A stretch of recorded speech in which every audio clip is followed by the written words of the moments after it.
Hello বন্ধুরা, কেমন আছো সবাই? আজ আমি তোমাদের মজার একটি গল্প শোনাবো। তার আগে বলে নেই আমাদের আজকের গল্পের মোরালিটি কী।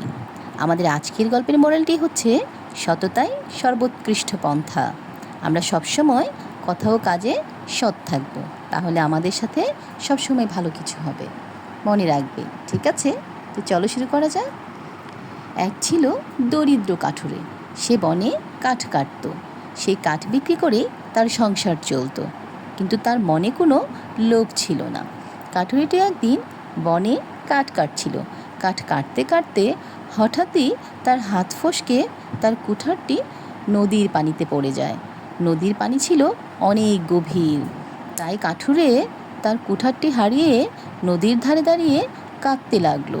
তার কান্নার আওয়াজ পেয়ে নদী থেকে উঠে আসলো এক অপূর্ব জলপরী।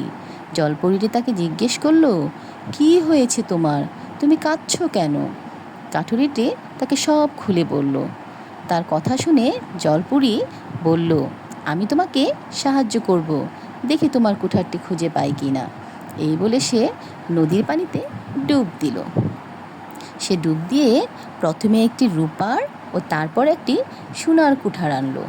এনে তাকে দেখিয়ে বলল, দেখো তো এর মাঝখান থেকে কোনটি তোমার? কাঠুরি তো আমি আগেই বলেছি, তার মনে কোনো লোভ ছিল না। সে খুব ভালো করে খেয়াল করে বলল, দুটোর একটিও আমার নয়, আমারটি হচ্ছে লোহার কুঠার।